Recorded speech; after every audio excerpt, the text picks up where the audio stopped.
நாளைக்கான வீடியோ தாங்க வந்திருக்கு. வீடியோ வந்து சூப்பராக இருந்துச்சு அப்படின்னு தான் சொல்லணும். இது நம்ம ஹேமா இருக்காங்க. அந்த ஹேமா வந்து வழக்கம் போல் வந்து ராகினி கூட வந்து ஒன்று சேர்ந்துட்டாங்க, கூட்டு சேர்ந்துருக்காங்க அப்படின்னு தான் சொல்லணும். அவங்க 2 பேரும் சேர்ந்து பக்காவாக ஒரு பிளான் போட்டு இந்திரா வந்து இந்த வீட்டை விட்டு வெளியில் அனுப்புறதுக்காகலாம் பிளான் போட்டுக்கிட்டு இருந்தாங்க அப்படின்னு தான் சொல்லணும். கடைசியில் இந்திரா அந்த திட்டத்தெல்லாம் முறியடிச்சிட்டு அவங்களே டம்மி ஆக்கி விட்டுட்டாங்க அப்படின்னு தான் சொல்லணும். அதெல்லாம் பார்க்குறதுக்கு சேனல் மட்டும் மறக்காமல் லைக் அண்ட் சப்ஸ்கிரைப் மட்டும் பண்ணிடுங்க. ஃபஸ்ட்டு எடுத்தோடனே நம்ம இவங்க இருக்காங்கல்ல, நம்ம ஹேமா வந்து அந்த அவங்களோட ரூமில் வந்து ரொம்ப கவலையோடு இருக்கிற மாதிரி காட்டிக்கிட்டு இருக்காங்க. அந்த நேரத்தில் வந்து அவங்கள எப்படியாவது மைண்டை மாற்றி நம்ம பக்கம் இழுத்துரும் அப்படின்னு சொல்லிட்டு ராகினி வந்து உள்ளே போகிறாங்க. உள்ளே போகிறவங்க என்ன ஹேமா ஒரு மாதிரி டல்லாக இருக்கா அப்படிங்கிற மாதிரி சொன்னோன்னே அதெல்லாம் ஒன்றும் இல்லை அப்படிங்கிற மாதிரி சொல்கிறாங்க. என்ன ஹேமா உன் வாய் தான் ஒன்றும் இல்லைன்னு சொல்லுது, ஆனால் உன் ஃபேஸே காட்டி கொடுக்குது, நீ ரொம்ப கவலையாக இருக்கிற மாதிரி தெரியுது அப்படிங்கிற மாதிரி சொல்கிறாங்க. அதெல்லாம் இல்லைங்க அப்படிங்கிற மாதிரி சொல்கிறாங்க. இங்கே பாரு, நான் உன் மூஞ்சியை பார்த்தாலே கண்டுபிடிச்சிடுவேன் நீ எப்படி இருக்குன்னு சொல்லிட்டு, என்கிட்டலாம் பொய் சொல்லாத சரியா அப்படிங்கிற மாதிரி வந்து ராகினி சொல்கிறாங்க. இப்போ என்னங்க வேணும்? ஆமாங்க நான் கவலையாக இருக்கேன் அப்படிங்கிற மாதிரி சொல்கிறாங்க.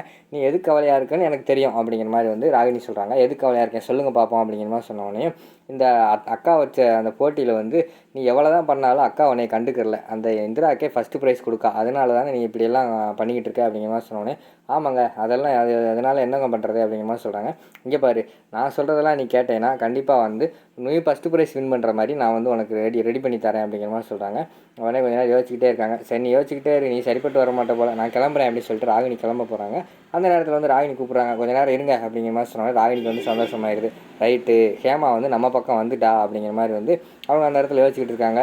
சரி என்னங்க பண்ணணும் சொல்லுங்கள் அப்படிங்கிற மாதிரி சொன்னோடனே 2 பேரும் ஒரு பயங்கரமான ஒரு பிளான் போடுற மாதிரி காட்டிக்கிட்டு இருக்காங்க. சரி நீ உன்னோட பிளானை முடிச்சுட்டு அங்கே வந்துரு, நான் என்னோடய பிளான் அங்கே வச்சிடுறேன் அப்படிங்கிற மாதிரி சொல்லிவிட்டு நம்ம ராகினி விறுவிறுன்னு இந்திரா அவங்கெல்லாம் ஹாலில் உட்காந்து பேசிக்கிட்டு இருக்கிற நேரத்தில் இந்திராவோட ரூமுக்குள்ளே போயிடுறாங்க.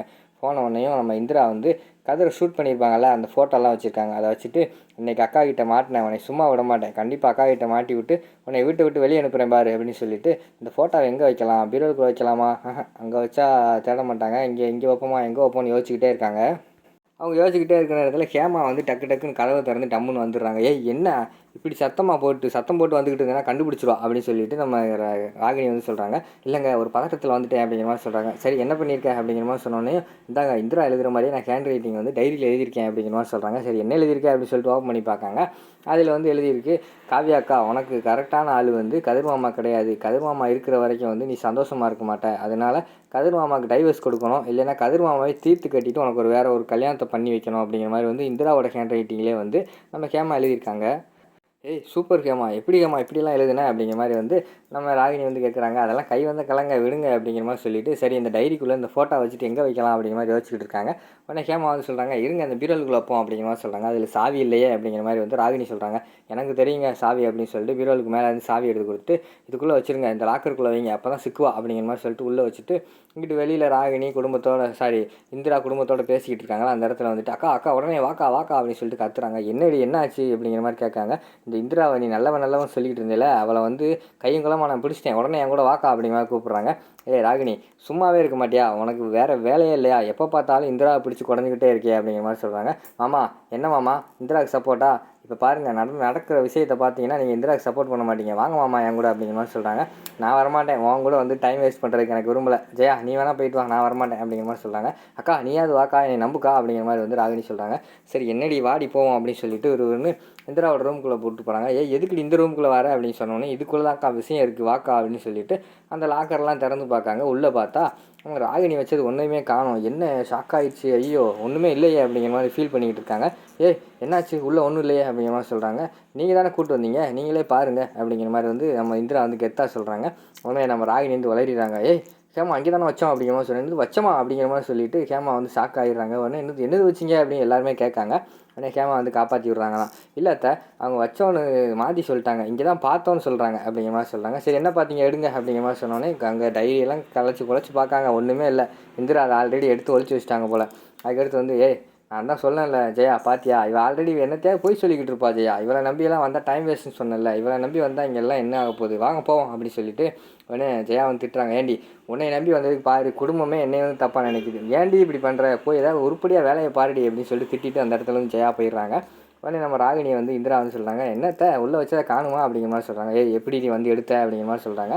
அதெல்லாம் சொல்ல மாட்டேன், அதெல்லாம் ரகசியம், நீங்கள் எப்படி அது காணாமல் போச்சுன்னு நினச்சிட்டே தலையை சொரிஞ்சிக்கிட்டே அலைங்க சரியா அப்படிங்கிற மாதிரி சொல்கிறாங்க. உன்னை சும்மா விட மாட்டேன்டி இருடி அப்படின்னு சொல்லிட்டு அந்த இடத்துல வந்து ராகினியும் நம்ம ஹேமாவும் போயிடுறாங்க. அடுத்து வந்து நம்ம நம்ம இந்திராவும் காவியாவும் ஜாலியாக பேசிக்கிட்டு இருக்கிற மாதிரி காட்டிக்கிட்டு இருக்காங்க.